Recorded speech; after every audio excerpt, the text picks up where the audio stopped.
In this video, we will learn Newton-Raphson method when converges and diverges for finding numerical solution of an equation of the form f of x is equal to 0.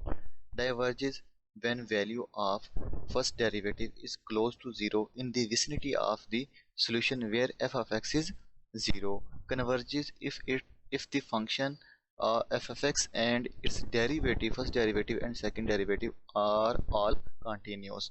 तो इस video में हमने ये सीखना है कि हमारा Newton Raphson method कब कन्वर्ज करेगा और कब डाइवर्ज करेगा। प्रीवियस वीडियो में हमने न्यूटन राफसन मेथड का कॉन्सेप्ट डिस्कस किया था और वो कैसे वर्क करता है वो डिस्कस किया। दैन हमने उसका सोल्यूशन फाइंड किया और सोल्यूशन फाइंड करने के बाद हमने एक मैटलैब कोड जो था वो डेवलप किया था। तो इस वीडियो में हम क्या करेंगे कि न्यूटन राफसन मेथड को दोबारा से जो है वो इसका प्रोसेस पढ़ेंगे कन्वर्जेंस और डाइवर्जेंस का, ठीक है। और इस वीडियो में हम न्यूटन राफसन की कन्वर्जेंस और डाइवर्जेंस को जो है वो डिस्कस करेंगे और फिर हम अपना जो मैटलैब कोड है उसको मॉडिफाई करेंगे और उसको स्मार्ट बनाएंगे ताकि हमें जब भी हमारे पास सिस्टम जो है वो कुछ उसकी कंडीशन ऐसी गिवन हो जिसके ऊपर वो डाइवर्ज कर रहा हो या कन्वर्ज कर रहा हो तो वो हमें बता दे कि आपका जो सिस्टम है इस इनिशियल गैस या एस्टिमेटेड सोल्यूशन पे क्या कर रहा है, डाइवर्ज कर रहा है। आपने अगर प्रीवियस लेक्चर जो है वो इसका नहीं देखा तो काइंडली उसको देख लीजिएगा। पता चल जाए कि कैसे जो है वो न्यूटन राफसन मेथड वो काम करता है और उसका मैटलैब का कोड हमने कैसे डेवलप करना है। तो उसका लिंक मैं आई बटन में भी दे दूंगा प्रीवियस वीडियो का और साथ डिस्क्रिप्शन में उसके मैं लिंक भी दे दूंगा, ठीक है। तो चलें चलते हैं आज के लेक्चर की तरफ। न्यूटन राफसन मेथड जो है वो कब सक्सेसफुल होगा, वर्क कब वो अच्छी तरीके से करेगा एंड कब वो जो है कन्वर्जेंस फास्ट होगी, उसकी कन्वर्जेंस कब फास्ट होगी, कब फास्ट कन्वर्ज करेगा। तो when it does not converge, ठीक है, हमने पहले भी डिस्कस किया कि ये कब जो है वो कन्वर्ज नहीं करेगा। It is usually because the starting point is not close enough to this solution, ठीक है। तो क्या होगा कि जब आपका जो स्टार्टिंग इनिशियल पॉइंट है या आप एस्टिमेटेड सोल्यूशन लेते हैं वो आपका क्लोज टू द सोल्यूशन ना हो जो एग्जैक्ट सोल्यूशन होता है उसका, ठीक है। तो उसके उसके क्लोज ना हो तो तब जो है वो कन्वर्ज नहीं करेगा। Convergence problem typically occur when value of first derivative is close to zero in the vicinity of the solution where f of x is equal to zero। तो सेकंड क्या है कि जो ज़्यादा प्रॉब्लम आकर कब करती है जब फर्स्ट डेरिवेटिव जो होता है वो क्लोज टू ज़ीरो होता है, जहाँ पे आपका फंक्शन जो है वो ज़ीरो हो रहा होता है, ठीक है। तो it is possible to show that Newton method converges. तो ये क्या है कि न्यूटन मेथड जो है वो कब कन्वर्ज करेगा, if the function and its first and second derivatives all are continuous, ठीक है।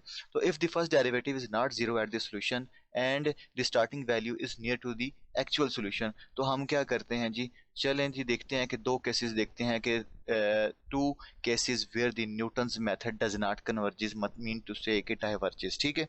तो ये दो केसेस देखते हैं हम। फॉर एग्जांपल ये हमने जो था वो अपना एस्टिमेटेड सोल्यूशन जो x1 था वो ले लिया, ठीक है। अब जो नेक्स्ट x2 आना चाहिए वो आपका कहाँ पे आना चाहिए, near to that point where the function intersect on X axis. मतलब कि जहाँ पे आपका फंक्शन जो है एक्स एक्सिस को इंटरसेक्ट कर रहा है इसके करीब आना चाहिए, ठीक है। तो जैसे ही हमने x2 जो है वो कैलकुलेट किया है वो देखा कि इसके राइट साइड की तरफ जो है वो क्या हुआ, आया इसका आंसर, मतलब कि इसके राइट साइड पे आया। तो जब हमने x3 देखा कैलकुलेट करके तो वो देखें वो जो है वो आपका करीब जाने की बजाय जहाँ पे एक्स एक्सिस पे इंटरसेक्ट कर रहा है फंक्शन वो बहुत दूर चला गया, ठीक है। यहाँ पे आपके पास x3 जो है वो क्या आ रहा है, नेगेटिव एक्सिस की तरफ आ गया। वो अपने जो जहाँ पे उसको फंक्शन जो है इंटरसेक्ट कर रहा है उसके करीब आने की बजाय वो बहुत दूर जा रहा है। तो इसका मतलब ये हुआ कि आपका फंक्शन जो है, आपका जो न्यूटन जो मेथड जो है वो कन्वर्ज नहीं करेगा, वो डाइवर्ज करेगा। सेकंड एग्जांपल देखते हैं हम, ठीक है। तो सेकंड आपके पास ये है, ठीक है। तो आपका ये इस जगह पे इस पॉइंट के ऊपर जो है फंक्शन जो है वो इंटरसेक्ट कर रहा है। हमने x1 लिया एक पॉइंट, ठीक हो गया। और जब हम जो नेक्स्ट आइट्रेशन करते हैं तो वो आपकी इसके करीब तरीन आनी चाहिए, ना कि इससे दूर जाए। तो वो देखा हमने कि ये तो काफ़ी इससे जो है वो हट के आ रही है। तो ये आपकी क्या शो कर रहे हैं, ये डाइवर्जेंस शो कर रहे हैं कि ये फंक्शन जो है वो आपका क्या कर रहा है, डाइवर्ज कर रहा है। तो नेक्स्ट हम अपनी स्लाइड देखते हैं जी। ठीक है, a function F dash which is the derivative, ठीक है, a function f dash of x derivative which is the derivative of the function f of x has to be situated in the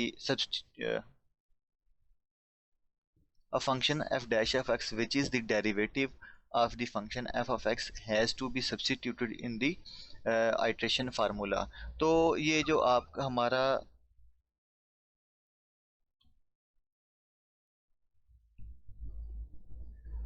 a function f dash of x which is the derivative of the function f of x has to be substituted in the iteration formula। तो हमें पता है कि जो हमारा derivative है वो denominator में आता है हमारे फार्मूला के, आइट्रेशन फार्मूला जो है, ठीक है। तो इसमें इसके क्या है इसके रीजन, इसके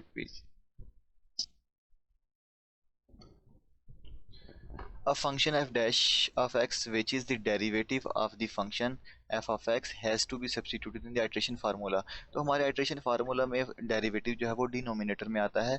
In many cases it is simple to write the derivative but sometimes it cannot it can but sometime it can be difficult to determine।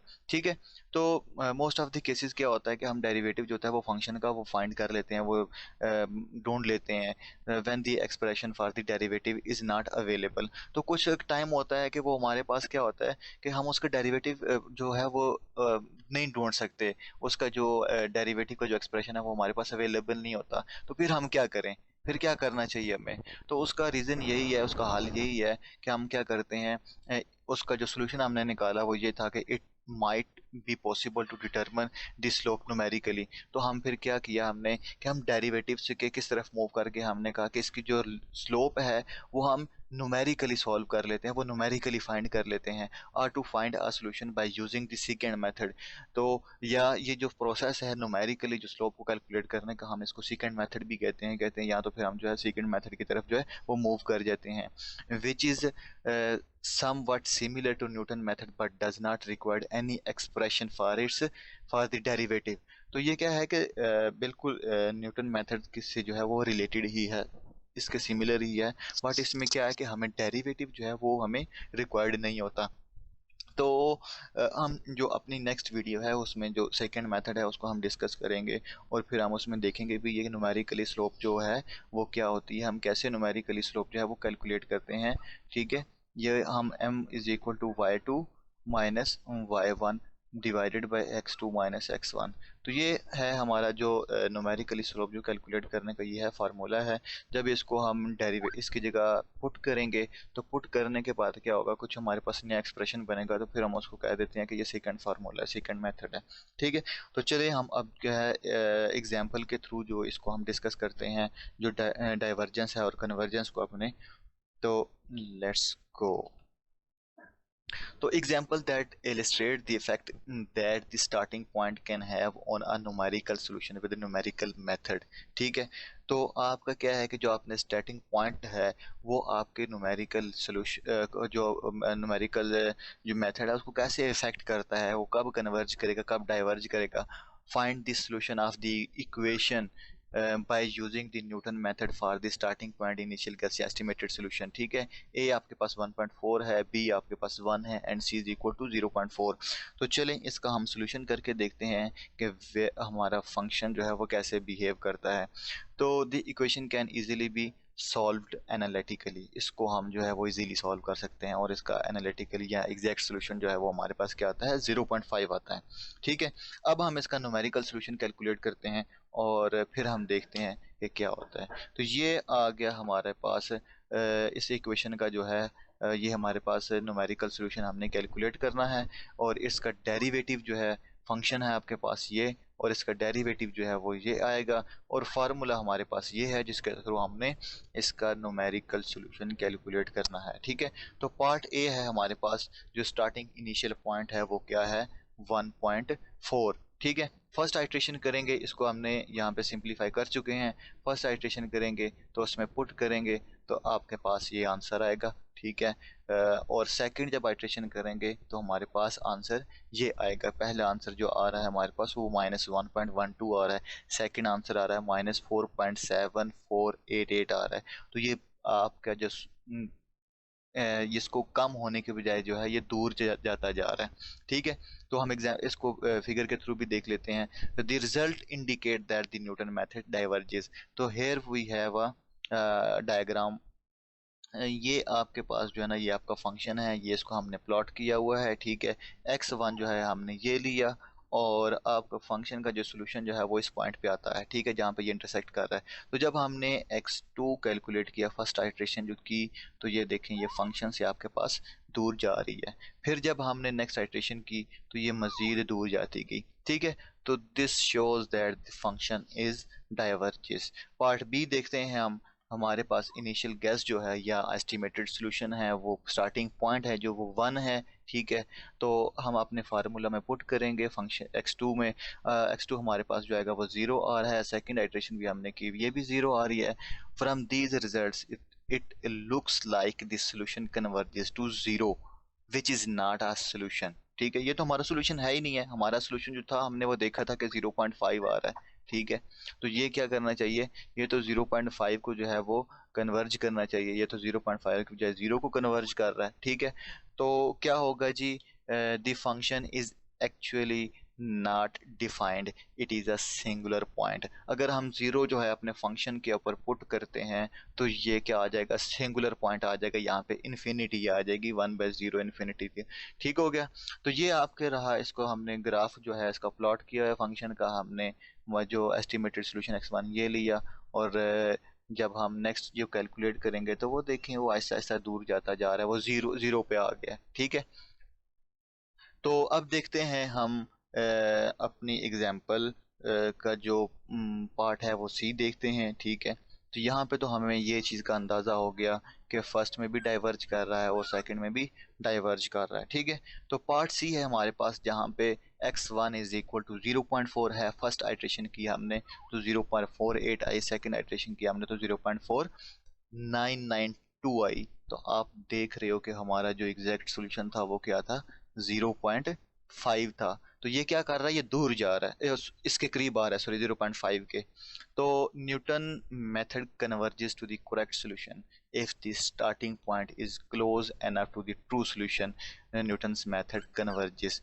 तो हमें फिर इस चीज़ का अंदाज़ा हो गया कि जब आपका जो स्टार्टिंग पॉइंट है वो ट्रू सॉल्यूशन के करीब होगा तो वो क्या करेगा, कन्वर्ज करेगा। अदरवाइज हमने दो पार्ट्स यहाँ पे ए और बी डिस्कस की हैं जिसमें ये क्या कर रहा है, डाइवर्ज कर रहा है।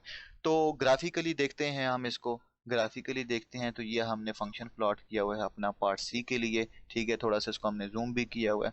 तो हम हमारा जो फर्स्ट एस्टिमेटेड सोल्यूशन था वो ये था, ठीक है। और जो सेकंड एस्टिमेटेड सोल्यूशन जो था वो हमारा ये आया है। और जो थर्ड आपके पास ये क्या कर सोल्यूशन है वो 0.50 है। वो आपका कौन सा सोल्यूशन आया है, वो आपका एग्जैक्ट सोल्यूशन के करीब बिल्कुल आ गया और वो आपका ट्रू सोल्यूशन है, ठीक है। तो this is all about convergence and divergence.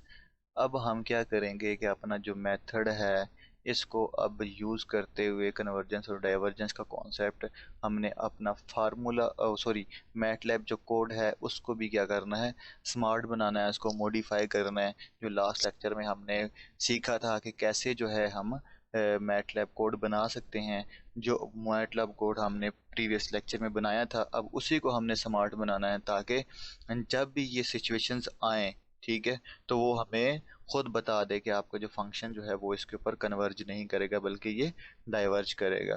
तो let's go and check MATLAB code.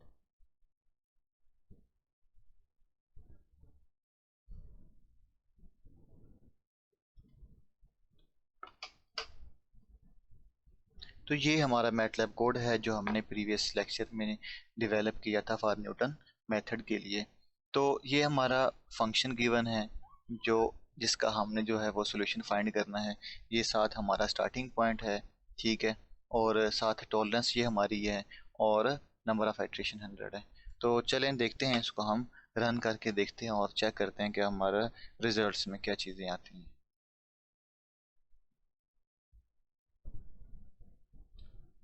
तो ये रहा हमारा प्लॉट, और अब हमने रिजल्ट भी देखना है, रिजल्ट में क्या मसला आ रहा है, हमारे क्या इशू आ रहा है। ठीक है, तो ये इशू आ रहा है इसमें कि यहाँ से हमें नज़र आ रहा है कि हमारा जो सोल्यूशन जो है वो डाइवर्ज कर रहा है आहिस्ता आहिस्ता, फिर इन्फिनिटी आ गया। ठीक है, फिर इन्फिनिटी इन्फिनिटी इन्फिनिटी और इन्फिनिटी आगे आता जा रहा है। ठीक है, अब हमें क्या करना है कि अपने सोल्यूशन, अपने कोड को जो है वो मॉडिफाई करना है। कि अब देखें यहाँ पे इन्फिनिटी आया है और कितनी ज़्यादा आइट्रेशन जो है, हमने आइट्रेशन से 100 मैक्सिमम बोली हुई थी। ठीक है, तो ये पूरी की पूरी 100 जो है वो एग्जीक्यूट हुई है। तो हमें क्या करना है, अब अपने कोड को जो है वो मॉडिफाई करना है कि जब भी हमारा जो फंक्शन जो है वो डाइवर्ज करे, मतलब कि इन्फिनिटी की तरफ, तो वो हमें क्या करके बता दे, वो हमें शो कर दे कि एरर आ जाए साथ कि सिस्टम जो है वो कन्वर्ज नहीं कर रहा, मेथड डज नॉट कन्वर्ज। तो अपना जो इनिशियल गेस जो है वो चेंज करें। ठीक है, तो हम कुछ इसको इस तरह मॉडिफाई करते हैं। अभी पहले बी पार्ट भी चेक कर लेते हैं इसका, और सी पार्ट भी चेक कर लेते हैं। तो बी पार्ट में हमारे पास क्या है, एक्स नॉट, मैंने यहाँ पे लिखा है एक्स वन को, तो वो वन है आपका। तो वहाँ पे भी देखते हैं कि क्या मसले मसाइल आते हैं। तो सेम इशू, 100 आइट्रेशन जो है वो एग्जीक्यूट हो रही हैं जिनका कोई फ़ायदा नहीं है हमें। ठीक है, हमें यहाँ X7 से आगे जो है ना कोई भी एग्जीक्यूट नहीं होनी चाहिए। ठीक है, हमें यहीं से बता दें कि आपका सिस्टम जो है वो कन्वर्ज नहीं कर रहा।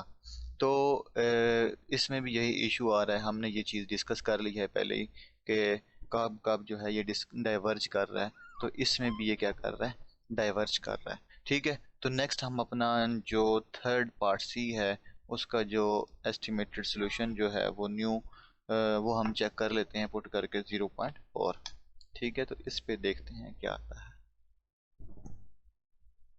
ये आ रहा है, देखें। ठीक है, ये इस जगह पे आके कन्वर्ज कर गया आपका ट्रू सोल्यूशन। ठीक है, ट्रू सोल्यूशन 0.5 था ना, तो आपका न्यूमेरिकल सोल्यूशन भी जो है वो 0.5 आ गया है x4 के ऊपर। ठीक है, तो अब हमने क्या करना है, हमने कोड को मॉडिफाई करना है किस पे, जो हमें मसले पीछे आए हैं। कौन कौन से आए हैं, एक सोल्यूशन जो है, जब जब भी आपका जो है वो इन्फिनिटी आ जाए, तो आगे आपकी आइट्रेशन जो है वो प्रोसीड ना करे, आगे एग्जीक्यूट ना हो, बस वहीं पे स्टॉप हो के आपको एरर बता दे कि ये सिस्टम जो है डज नॉट कन्वर्ज करे। तो सेकंड, उसमें NaN आ रहा था, तो हमें ये भी हम अपने कोड को बताएंगे कि जब भी ये चीज़ आए तो वो क्या करे, इसको आगे रन ना करे। चलें जी, हम इसको क्या करते हैं, मॉडिफाई करते हैं। तो सबसे पहले हमने डेरिवेटिव के बारे में भी पढ़ा था कि डेरिवेटिव अगर आपका वो जो है वो ज़ीरो की तरफ चला जाता है या ज़ीरो आ जाता है, तो तब भी क्या होगा, वो सिस्टम डाइवर्ज करेगा। तो वो भी हम जो है अपने कोड में कमांड्स पुट करेंगे, ताकि जब डेरिवेटिव ज़ीरो हो जाए आपके फंक्शन का, तो तब भी वो एग्जीक्यूट ना हो और आपको बता दे कि सिस्टम जो है वो कन्वर्ज नहीं करेगा। तो चलें करते हैं इसको हम।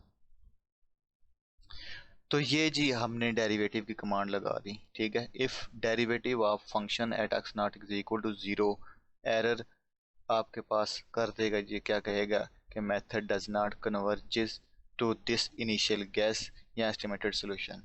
तो हमें क्या करना पड़ेगा, अपना अपना जो एस्टिमेटेड सोल्यूशन या स्टार्टिंग पॉइंट जो है उसको क्या करना पड़ेगा, चेंज करना पड़ेगा। वो चेक करेगा, अगर डेरिवेटिव जो है वो ज़ीरो नहीं आता तो नेक्स्ट जो है वो एग्जीक्यूट करेगा, अदरवाइज रिटर्न और एंड यहाँ पे ख़त्म हो जाएगा। ठीक है, नेक्स्ट आपका क्या इशू आ रहा था हमारा, कि आप वो जो हमारे पास इन्फिनिटी आ रही थी। ठीक है, बार बार हमारे जो रिजल्ट्स में इन्फिनिटी शो हो रही थी, और उसके वजह से जो था वो 100 आइटेशन जो है वो एग्जीक्यूट हो रही थी। ठीक है, तो वो भी अभी हम अपनी कमांड जो है इसमें पुट करेंगे और फिर चेक करते हैं कि फाइनल रिजल्ट क्या आता है। ठीक है, तो ये जो डी लिखा हुआ है डेरिवेटिव कैलकुलेट करने का, ये हमने पिछले लेक्चर में जो था, वीडियो में जो था वो डिस्कस किया था।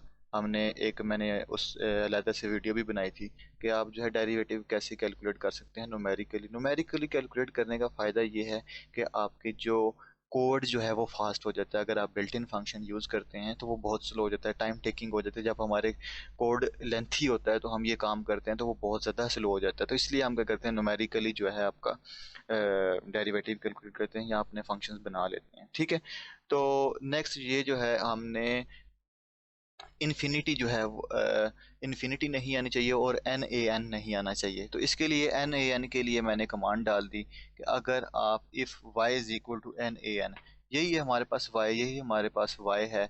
ठीक है, ये फार्मूला है।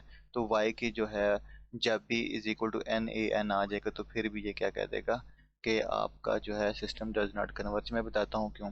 और नेक्स्ट जो कमांड है वो हमने ये भी डालनी है कि इन्फिनिटी आ जाए तो आपकी आइट्रेशन जो है वो मजीद ना हो। ठीक है, तो ये हमने एक कमांड और लगा दी कि जब भी y is equal to infinity आ जाए, ठीक है, तो वहाँ पे ये स्टॉप कर देगा। ठीक है, अदरवाइज जो है ये अपना आइट्रेशन जो है वो कंटिन्यू रखेगा। तो जब भी ये y इज इक्वल टू आपके पास क्या आ जाए, इन्फिनिटी आ जाए, तो हमारा यहाँ पे मजीद आइट्रेशन हमें नहीं चाहिए। हमें पता है कि ये सिस्टम कन्वर्ज नहीं करेगा। ठीक है, तो y is equal to infinity, तो ठीक है, तो एरर आपके पास क्या आना चाहिए, साथ ये भी आना चाहिए कि सिस्टम डज नॉट कन्वर्ज। तो वो हम बाद में यहाँ पे डालते हैं, चले साथ पहले डाल लेते हैं यहाँ से सिस्टम डज नॉट।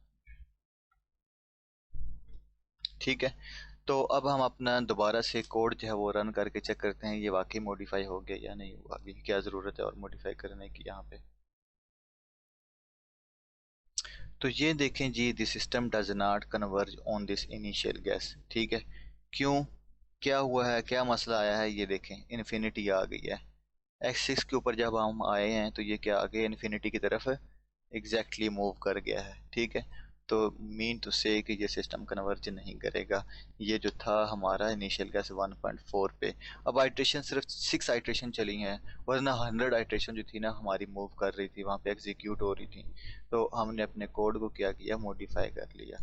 नेक्स्ट हम अब 1 के ऊपर चेक करके देखते हैं कि यहाँ पे हमारा कोड कैसे काम करता है। ठीक है, तो यहाँ पे भी x7 के ऊपर आके आपके पास ये कर गया, इन्फिनिटी की तरफ चला गया है। तो एरर आ गया जी, the method does not converges on this initial guess या एस्टिमेटेड सॉल्यूशन या स्टार्टिंग पॉइंट। ठीक है, तो आज के ये था हमारा लेक्चर न्यूटन राफसन की कन्वर्जेंस और डाइवर्जेंस पे। नेक्स्ट हमारा जो लेक्चर होगा वो होगा सेकेंड मेथड के ऊपर, और हम स्लोप कैसे न्यूमेरिकली कैलकुलेट करते हैं तो उसमें वो हम देखेंगे। ठीक है, तो अगर आपने प्रीवियस लेक्चर जो है न्यूटन राफसन का वो नहीं देखा तो काइंडली उसको लाजमी देखें, ताकि आपको वहाँ से आइडिया हो कि मेथड जो है वो कैसे वर्क करता है और उसका मैटलैब कोड हमने कैसे डेवलप करना है, तो ताकि आपको सारी चीज़ों का अंदाज़ा हो जाए। तो फिर आप इस लेक्चर को देखें, उसका मैं लिंक आई बटन और डिस्क्रिप्शन पे भी दे दूंगा ताकि आप उसको इजीली देख लें। तो thank you so much for watching my video. और अगर आपने मेरा यूट्यूब चैनल सब्सक्राइब नहीं किया तो काइंडली कर लीजिए, और बेल आइकन को लाजमी प्रेस करें ताकि आपके पास हर नए लेक्चर आने वाली वीडियोस जो हैं वो आपको नोटिफिकेशन मिल जाए। तो न्यूमेरिकल मेथड को हमारा डिस्कस करने का या पढ़ने का तरीका जो है वो ऐसा है कि हमने पहले मेथड को डिस्कस करेंगे, फिर उसको सॉल्व करेंगे, कोई एग्जांपल्स वगैरह। ठीक है, और देन हम क्या करेंगे, उसका मैटलैब कोड जो है वो डेवलप करेंगे। ये 3 स्टेप हैं हमारी न्यूमेरिकल मेथड को जो स्टडी करने के। तो again thank you so much, take care, अल्लाह हाफिज़।